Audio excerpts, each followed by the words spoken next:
going swell. Little slack and Donati, grabbing the power. Your arms are crawling out. They wave like a swarm of sound.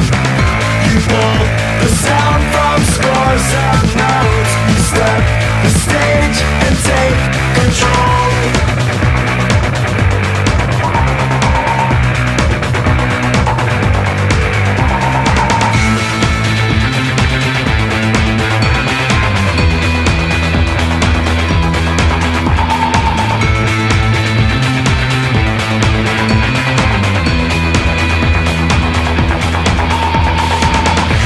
Conducting morass in a moment of silence.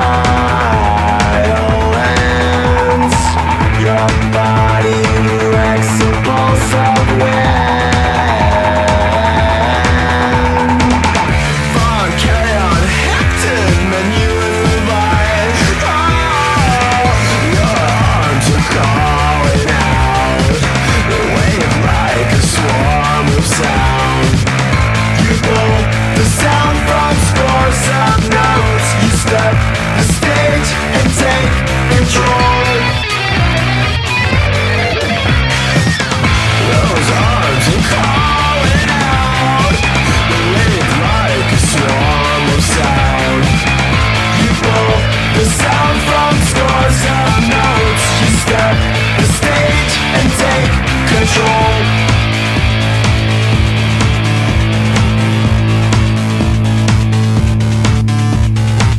Control, control, control, control, control, control, control, control, control, control, control, control, control, control, control, control, control, control, control, control.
So we're going to continue from last time.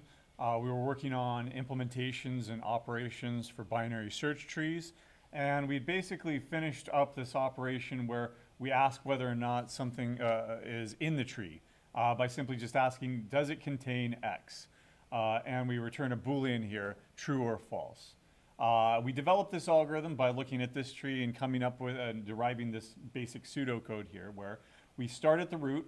And while we're not falling off the edge of a tree here, we look and see, is this the thing that we're looking for? And if it is, then we're done. And you output the current node, or true in the case of Java code here. Otherwise, if the thing that you're searching for here, let's see, K, is less than the current node, then you go left. If the thing that you're searching for is greater than the current node, then you go right. If you fall off the tree, then you found that it's an unsuccessful search and you output no, you output false, or you throw an exception, whatever you're going to do.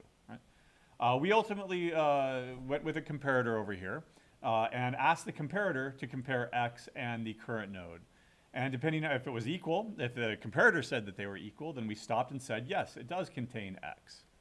Otherwise, we went left if the comparator said, no, the thing that you're searching for is less than the current node. Otherwise, we went right because that's the only other option, right? After this is all done, we output false, or we return false because that was an unsuccessful search. So now what I want to do is I want to actually test this, but before we do that, of course, there's really not much we can do. I can go, I've created a new comparator here, and I've created this tree T. I can go ahead and say, well, does T system.out.println, does T contain 42? And dot contains, there you go. And of course it's going to come back with false because nothing's in there. Right? I haven't implemented anything to get anything into the tree yet. Okay, so that's what we're going to do now. Originally, I think I named this insert. Insert into the tree makes sense, but add is more general and generic and abstract. So I'm going to go ahead and add a method now. I need to implement this though. Let's come back over here and walk through it though. So if you wanted to insert, say, 50. So what are you going to do? Well, first of all, are you going to allow duplicates? I don't want to allow duplicates because I don't want to have to think about that. Right? Think about integers. Well, yeah, you're going to have duplicates. There's no way to break ties there. But think about things that you would actually put into this tree. People objects, invoices, right? This invoice and this invoice. Oh, they're exactly the same because they have exactly the same salesperson. Or they're exactly the same because they have exactly the same total. Right? Is there a way to break ties so that you do not have, guaranteed, do not have duplicates? Well, if these two invoices have the same amount of stuff sold, how could you break those ties? Ideas? What uniquely identifies an invoice in this project? An ID, a database ID, or the code, right? Those are going to get guaranteed to be unique. So you could always break ties somehow in practice, okay? So how do I know that I shouldn't be inserting 50 because it already exists? I need to find it first, right? So you're basically going to find the element, the node with K, right? If it exists, then what should we do? Should we throw an exception? Should we exit out of the program, right? What I'm going to choose to do is a noop. N-O-O-P. We've defined that before, right? No operation, right? I'm not going to do anything. I'm not going to insert it. I am going to communicate that back to you, though, in some way. All right? We'll figure that out later. But clearly, I do not want duplicates here, okay? So now let's think about inserting, say, 13. Insert 13. Well, again, how do I know that it's not in there already? I would search for it. 50, 40, 20, 10, 15, 12. Oh, okay, it's not there. If I were to insert it, I could insert it as the new right child of 12. Why would I not want to insert it as like an arbitrary root node or something like that? Let's go ahead and suppose that we did that. 12 is the new root node, and we'll go ahead and hang this tree off as a right child. Is that a binary search tree? Or sorry, 13 is what we're inserting. Right? Is that a binary search tree? Nope. Oh, okay, well, we must have made a mistake. We'll just go ahead and put it on the other side. 13. Is that a binary search tree? Nope. So we will always insert as a leaf. So no duplicates. And we'll always insert as a new leaf. That means that you're going to find where it belongs.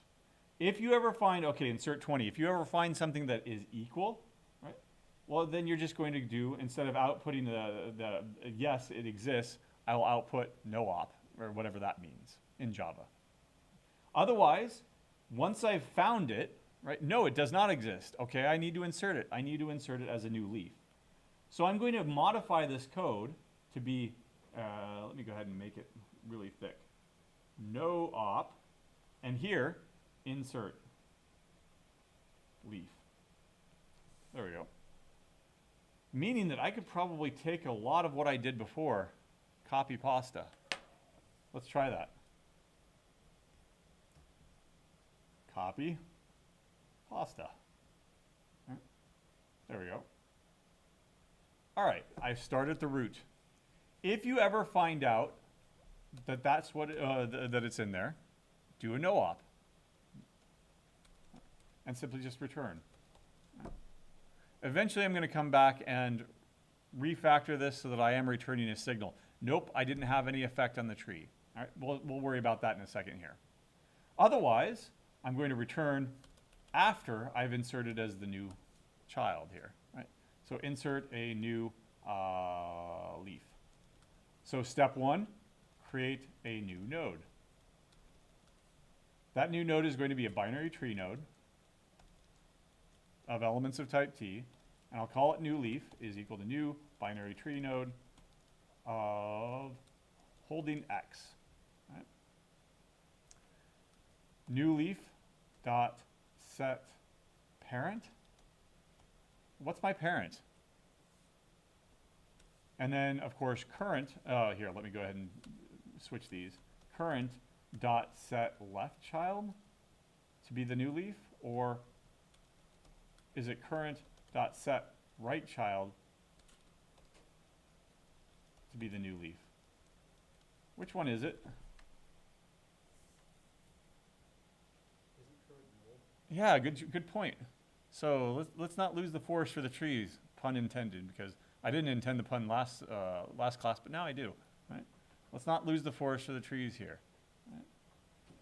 How did I break out of this while loop? Current is null. Can you do something with a null object? No. So let's come back to the drawing board over here. Obviously, I'm going to want to insert this as a new leaf right here, as 13. I need to be able to keep track, though, of this node so that I can set its right child to 13, and then 13 set its parent to that node. Remember that this is current, right? Null, until I create it. I need to keep track of this guy right here. What would be a good name for him to keep track of? If I'm walking along this tree, and I'm on the current node, the one that I just came from, right, just like a tree walk, what should I call that?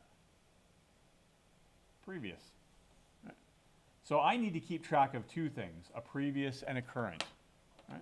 And I'm always going to update them so that I always keep track of where was I just 1 moment ago. Okay? Let's come back over here and do that. Keep track of current, but also keep track of previous. Where should I start that? Well, if I start the current at the root node, then where was I before? There was no before. So, null. Right. Okay. Anytime you go left, you're updating the current to be the left child. My left, your left, the left child. So what do I need to do to make sure that I'm not losing the previous? Should I say previous is equal to current? Is that the correct order? Update current. Current jumps to this child. Now previous is equal to the current. They're the same. So update previous before you change the current. Update previous before you change the current. And by the way, you could simplify this code because it's in both else if and else conditions, and you could put it up here instead. I'm going to leave it as is, though. Right. Okay. Now everything will be in terms of the previous. Should I do the previous's left child or should I do the previous's right child? I don't know yet, but I do know that this new leaf, its parent is going to be previous, just as in my picture over here. Right? My new parent will be the previous. Right? Did we do the riddle? Brothers and sisters, I have none, but this man's father is my father's son. Who am I? Right? There we go. Right? Or who is that? All right, so which one is it? Do I set the left child or the right child? Well, in this particular example, I set the right child, right? But what if I were inserting 11 instead? Then I'd certainly do the left child. How do I know the difference? Well, how the hell did you know to get down here to begin with? You ask the comparator. Right? So let's ask the comparator again. If the previous, or here, comparator, this dot cmp dot compare, if the previous's element, get element, right, is less than x, then it'll return something negative, right? And so I set left or right. Yeah, I'll note that left or right, question mark. Else, left or right. Maybe I want to do this in another order. Let me do it in this order, because I like reading left to right, X, and then previous. Right? So if X is less than the previous, should it go left or should it go right?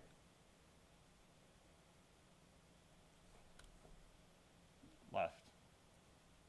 And that leaves, well, should it go left or right here? The only other one. There ain't no middle. All right, so set the left child here to be previous dot set left child, and then the right child up here. And then you could probably erase those comments there because the code is self-documenting. Set left child, obviously I'm going left. Set right child, obviously I'm going right. Okay. How do we test this? Well, before I was asking, is 42 in there? Let's ask it again. After we've inserted it, t.add 42. What would you expect out of this? False, it's not in there yet. You add it, true. Nope, doesn't work. I get a null pointer exception. Cannot get element because previous is null. All right. So how do we go about deciphering this? Let's go ahead and set a breakpoint. Now let's go ahead and start debugging properly here. Switching to a debugging environment here. All right. Now remember that it's already output false, so it's not in there. Let's go ahead and step into that function and see what's going on. I don't want this. There we go. All right. This is what I wanted. No, stop. All right. Try that again. Debug. All right. Step into that function. There we go. Step over, step over, step into that function. There we go. All right. It was wrapping and unwrapping the 42 to make it a big I integer. All right. All right. Previous is null. That's just my setup there. Current is equal to the root. Is this while loop going to execute? What is previous? It's null. What is current? It's null. Why? Because we have an empty tree. In an empty tree, what is the root? Null. So is this while loop going to execute? No. We jump immediately down here. Create a new leaf. That new leaf does indeed contain 42. If I want to highlight the element there, there it is, 42. Right? Am I going to be able to compare it with anything with null? Step. Right? And step. There we go. I can't invoke this previous dot get element because it's null. I never started the tree. All right, let's go ahead and we're already stopped here. Let's go back to our Java perspective and rethink this a little bit. All right. You had corner cases with your linked lists, didn't you? Right? Where you want, I mean, if you had 5 elements in there already, right, and you wanted to insert a new one, does it belong here, here, here, here, or over here, right? That was the normal operation. But there were some corner cases. What if you had nothing in there to begin with? You treated that as a special case to create a new head node and then make the head point to that new node. We need to do the same thing here. If this dot root is equal to null, then it's an empty tree. What should we do? I'll steal this code down here. Create a new root node, new root, right, containing x. This dot root is equal to the new root, right, and then return. Okay. Now let's test this over here. 42, true, false, or false, true, exactly as I expected. It doesn't contain 42, you add it. It does contain 42 now. Okay. Let's add something else. Add, I don't know, 50. Does it contain 50? Let's find out. True. Okay. It seems like it's working. Let's do something else. Say 10 and 10. True, true, true. It's all looking good so far. We can go ahead and put this onto PEDs, right? By creating a random number generator. equals new random, right? And for int I equals 0, I is less than 10, I plus plus. Right? Let's just go ahead and insert 10 random integers. Right? T.add, r.nextInt.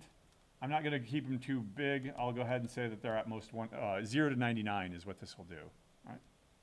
All right. Well, it didn't crash. Right. How do I know what got in there, though? I'd have to keep track of every single random number that it generated and make sure that those are all in there. You could do that.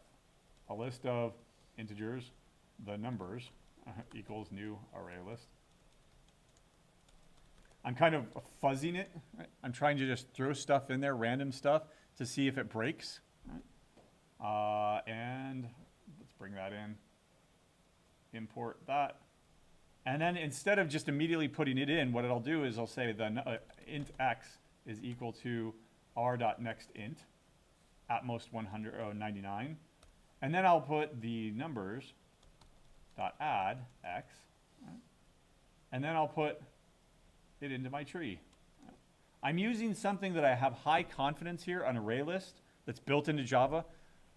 I'm almost 99.9999% sure that that works, right? That that's a correct data structure. Right? I'm seeing if my data structure is correct by adding them to both data structures and then asking later for integer x in the collection the numbers, right? If or system.out.println t.contains x. Right? Now all of these should end up coming back with true. Right? So I should have like 10 trues here. Right? It all looks good. Is that enough though? That's still not that satisfying. Yeah, I can put random stuff in there and it says, yeah, it is in there. Do I know how maybe I made a mistake in both of them because basically I did cut and paste the code, right? So maybe it was wrong and it's also wrong over here, but two wrongs do make a right because they agree on how they're wrong, right? I want to make sure that the topology of the tree, the shape of the tree looks like this if I'm adding those elements, okay? So ignore this for a second. Let's get rid of this and let's collapse this back down so that we're not looking at it. I'm going to use another tool. Right? This is what we've been encouraging you to do this entire semester, is use something else. Use your calculator. You know that your calculator works. Use Wolfram Alpha. Wolfram Alpha probably works. Right? Use a convertcsvdata.com because probably it works. A lot of people use it. So I'm going to use this website called visualgo.net, which has a binary search tree for it. I've created a new empty tree. And I want to insert, say, these numbers, 50, 40, 60, 20, 45, etc. And see if that comes up with a tree that looks like the tree that I want. It's on fast forward here. You can go ahead and pause it and go slower. But I don't want to. I don't want to do that. I just want to get it done. Right? There's 85, and there's finally 12. Looks like that tree to me. Right? How do I know though that my code looks like that? Right? I've already created this large binary search tree. Let's come over here and let's go ahead and get rid of all this stuff and reuse my t is equal to large BST from my tree utils. There we go. T dot, I don't know, system.out.println. T, there we go. That ain't gonna work until I write the code to draw it myself. All right, suggestions. Let me crowdsource this, help me out.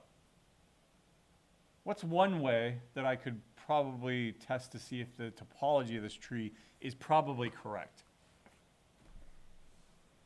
Let's go back to last week. What kind of a tree traversal strategies have we looked at?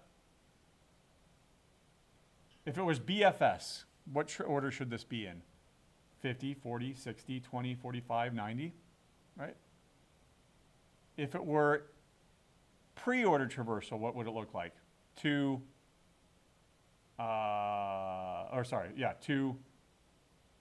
uh, 10, 12, 15, dot, dot, dot. That wouldn't be very helpful though. Post order?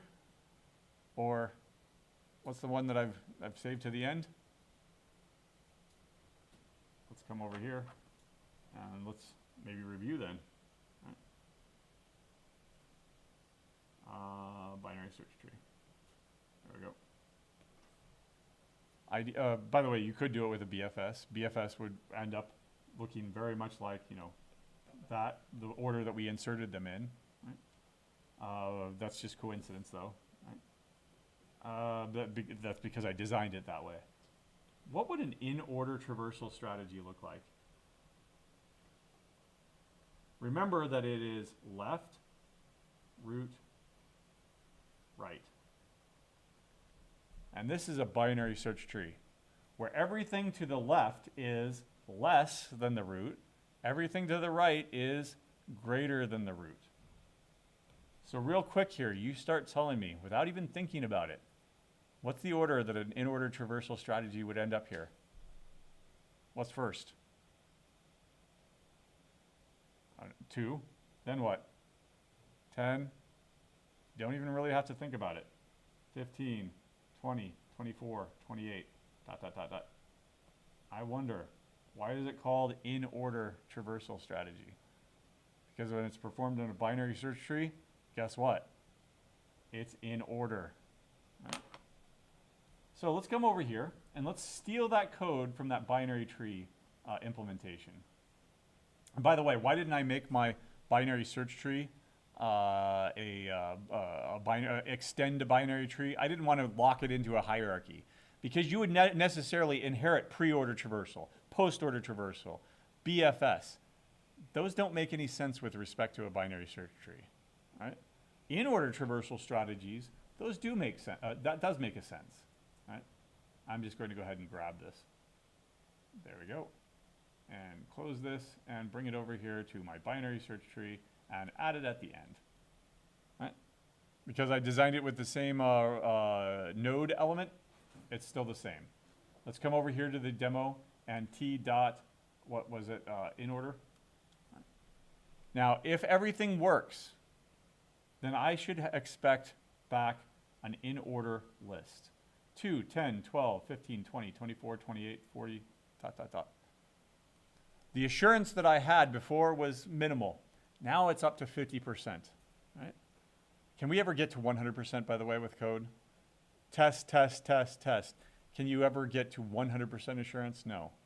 That's proofs. That's math. Right? And there are ways that you can do that with code called formal verification, where you can write a program, or you can write a program, or you can write a proof that your program is correct. But guess what? Now you have to write a proof that the proof is correct. Now you have to write a proof that the proof of the program being correct is correct, right? And it's a never-ending thing that gets into meta-mathematics and Gödel's. Have you talked about Gödel's incompleteness theorem in 235? Okay, you probably won't. It probably goes beyond the scope of that course. But there are indeterminate things. Have you talked about like paradoxes? Like the classic example is the liar's paradox, right? This sentence is false. Does that make any sense? No, because if it's true, then it's false, and so therefore it can't be true. But if it's false, then it's got to be true, and therefore it is true, right? It's self-referential kind of stuff. And it turns out that in mathematics, if you formally define the liar's paradox, you get Gödel's incompleteness theorem. That you can have an axiomatic system that is powerful enough to prove its own consistency, and therefore it is inconsistent, or it's not powerful enough to prove its own consistency, right? And it's useless. You can't prove anything. There are some things that are independent, that depending on the axioms that you start with, some things are true. Depending on the different axioms, they're false. Right? Russell's paradox. Talk about that? No? Okay, never mind. If we have time, we can take a look at Russell's paradox, but I'd save that for Wednesday, because the way that I cover Russell's paradox in 235, when I do it, is through Java code. Right? What happens if you've got a Java set that you add that set to itself? All right? Just real quick here. right? We're in a main here. Let me go ahead and go with a set of elements. Foo is equal to new hash set. You'll note here that I am not parameterizing it, and for good reason. Don't worry about it. But we live in, say, Java 3 world right now, right? Foo.add 10, foo.add 20, foo.add 30. All right, that's a set containing 10, 20, and 30. Can a set contain itself? Foo.add foo. Yeah. What happens? What would foo look like? It contains itself. This collection. That's Java's solution to Russell's paradox, right? What would happen in general, though? Foo contains 10, 20, and 30, and also foo. Foo contains 10, 20, and 30, also itself. Foo contains 10, 20, 30, also itself. Right? It's a never-ending recursion, right? You never get out of it because it's referring to itself. This contains this. Well, also this contains this, contains this, contains this, forever. Right? Java's solution to that was to check.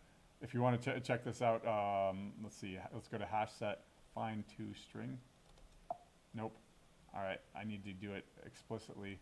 Foo.toString, toString, and let's jump to it. Class.getName. Oh, no? All right. Fine.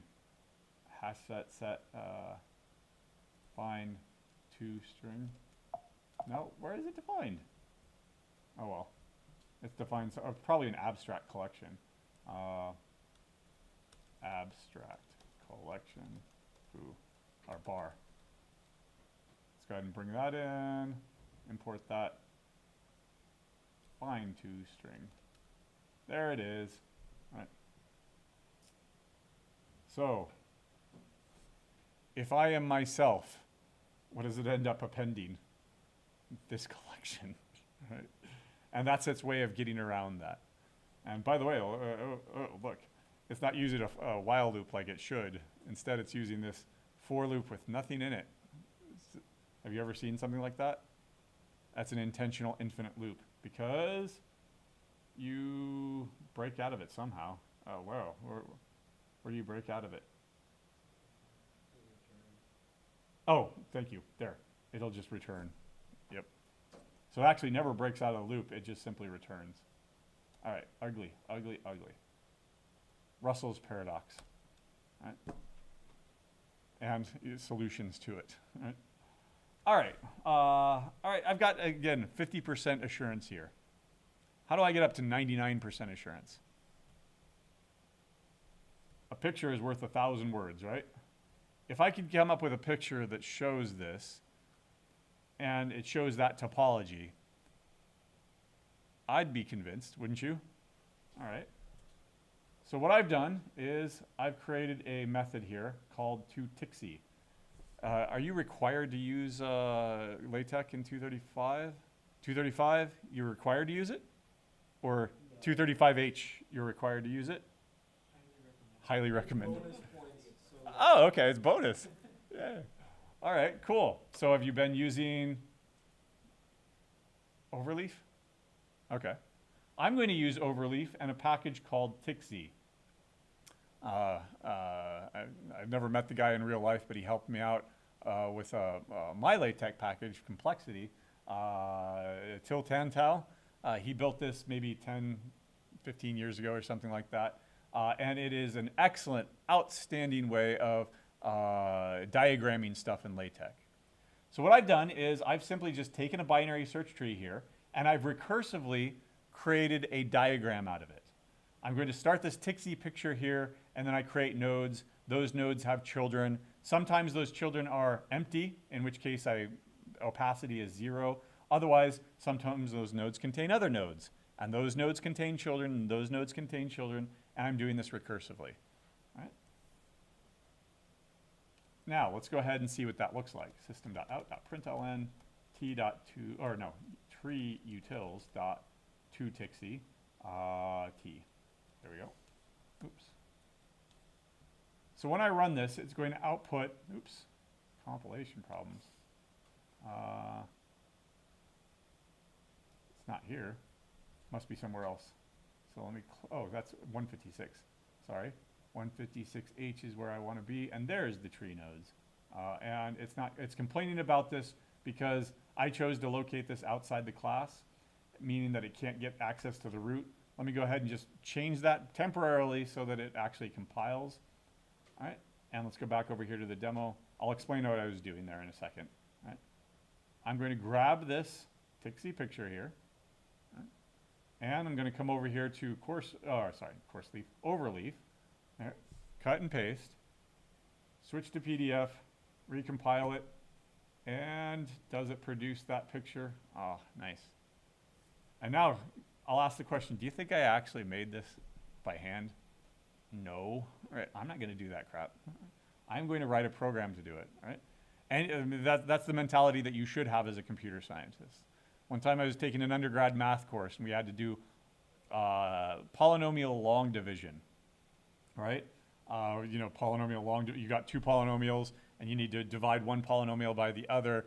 You do it, and then you have a remainder. You do it again, long division, basically. And so I thought, all right, well, I did it by hand, right? And I got the answer, and I said, okay, well, I could turn this in, but I like LaTeX, so I'm going to go ahead and write it up in LaTeX. And so I thought, well, how do you typeset polynomial long division? So I Googled for it, and guess what? There's a package that not only typesets it, but does it for you. Like, oh, okay. I'm not cheating because I already did it by hand over here. So I just threw it in there, verified, yep, it works. Right? In my grad level computer science courses, we were given busy work for generating optimal binary search trees, which we will not cover. We had to generate a table, like a 10 by 10 table of all these numbers. And I'm looking at my colleagues, graduate level colleagues, by the way, and they're doing, they've got reams and reams of papers of handwritten calculations and stuff like, what the hell are you doing, right? I just took the pseudocode, implemented it, and made it output LaTeX code, right? And there, I was done, right? I solved that problem forever. That's the mentality that you should have, right? You should not, okay, I'm gonna have to draw this by hand, I guess. No, write a program and solve that problem for the rest of your life. Except that, at least for me, I wrote this a long time ago, and then I keep losing it year after year, so I have to keep rewriting it every damn year. But I don't, actually, I mean, I've written it once. Once you've written it once, then you remember how to write it pretty well, right? All right, and this year I've decided to, I've added it to Lab 15, and I haven't committed it yet, but I'm adding it to Lab 15. I never did it before because not many people ever actually use LaTeX. Right? But if you want to, you can take a look and see what the actual code looks like. Switch the editor over here. Right? It ain't pretty because, there we go. I didn't have any indentation or whatever, but I've got a node here. It's got a child node that opens up this. That's the left half of the tree containing 40, 22, et cetera, et cetera, et cetera. This left half of the tree here. And then here's the other child. And it there's an empty child there. Empty child. Where's my right child? What's the right child? 60? Where is it? There it is. There's the next child. Right? And it has an opening node here, and it goes all the way down to the end. Semicolon, because that's how you do it in Tixie. And the Tixie picture environment. And it produces that diagram right there. Right. So do you have to draw diagrams in 235? Like if you have to use LaTeX in 235, then what do you do for any diagrams that you have to draw? Photoshop. Okay. All right. Well, hopefully you consider using Tixie now, right? Or better yet, go ahead and draw it, but then scan it with your phone and go ahead and import that as a picture. Right? That's what I would do. That's what you should do for this course, assignment 8, next week. Right? If you want to, go ahead and learn Tixie. I think I posted it to the main section. Somebody asked me for the LaTeX code for the questions so that they didn't have to rewrite them. I posted it to the main section. If you want me to, I can post it to this section too. Somebody post on Piazza asking for it though. And I think that it's got some Tixie pictures in there too. Right. But anyway, I have very good assurance now, 90% sure, 99% sure that these two methods are working just fine. Okay. Come back and let's refactor it a little bit. Not only am I going to add it, but I'm going to tell you whether or not it was successful by returning a Boolean variable here. Right? If you add a new root, yes, I had an effect on the tree, true. If you didn't add something, no, I did not have an effect on the tree, false. If you added something down here, true, I had an effect on the tree.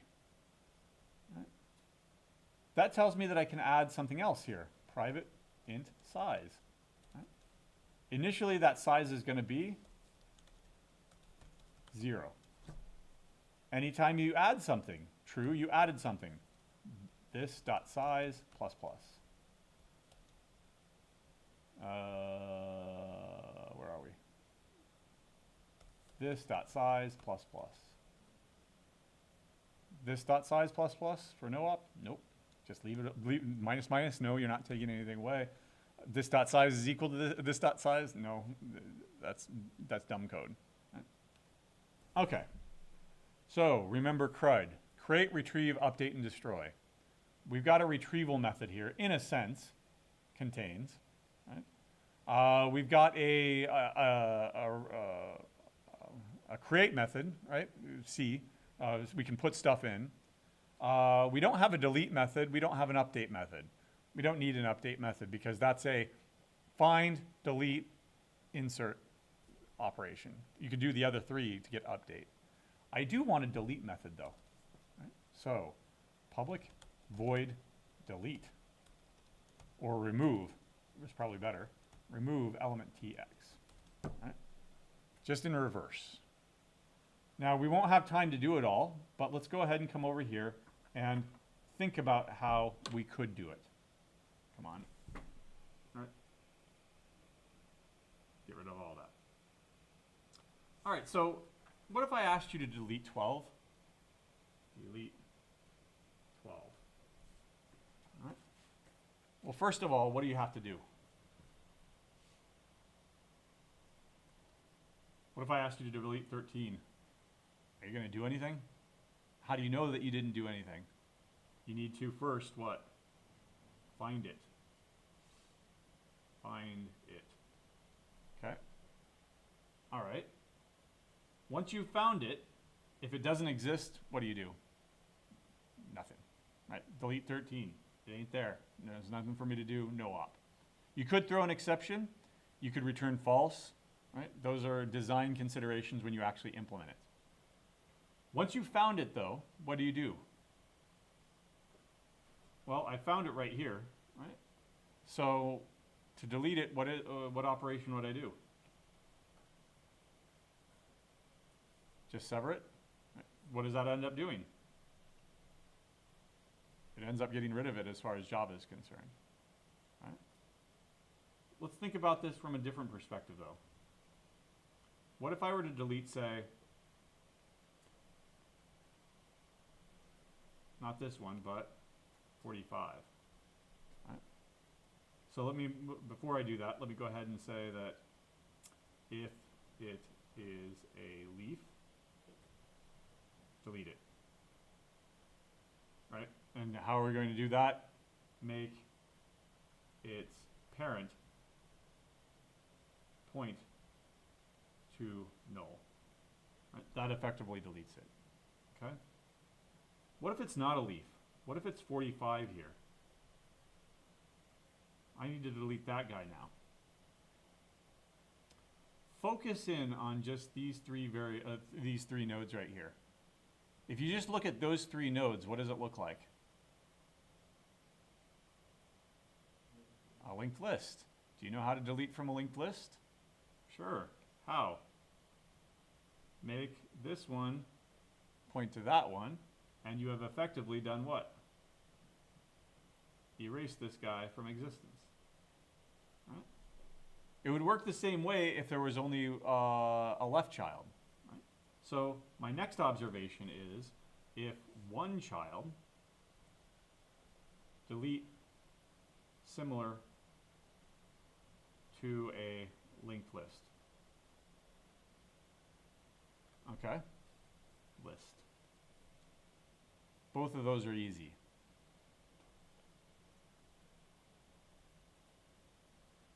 Now tell me, delete 50. There it's got 2 children. Not so easy now. Right? So what's one thing I could do maybe in this particular case? I want to delete 50.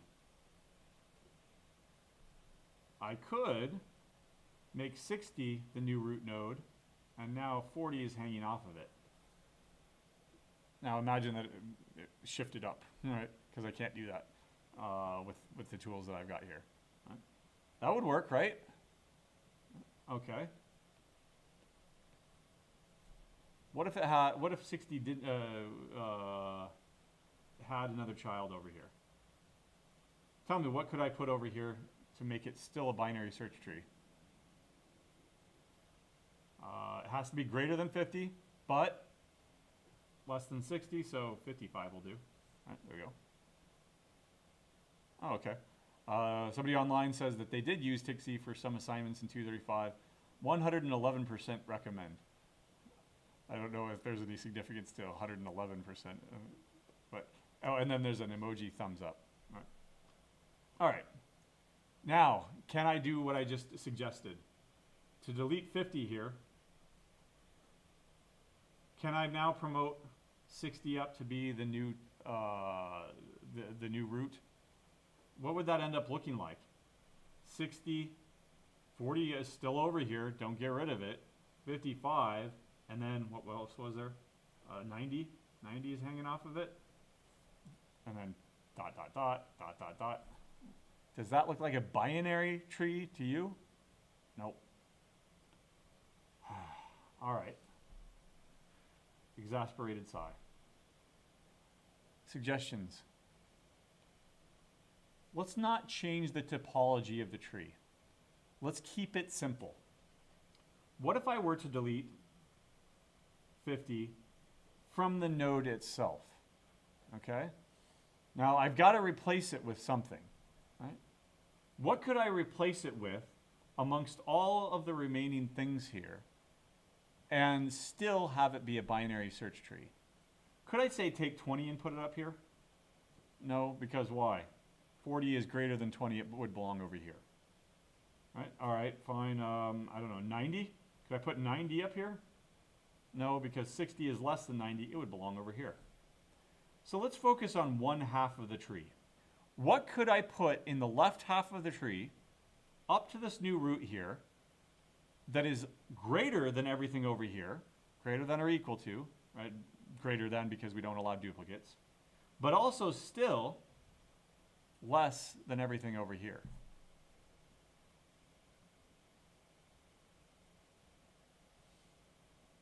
So what would work over here?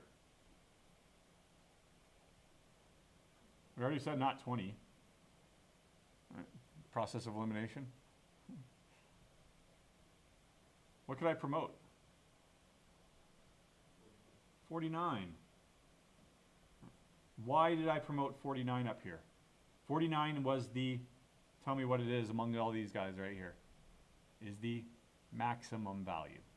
It's the maximum of things that are less than 50. By putting that up here, I've ensured that everything over here is less than or equal to. But do I want two 49s here? No. That means I need to delete 49. Right? What do I replace that with, right? I just shifted the burden now.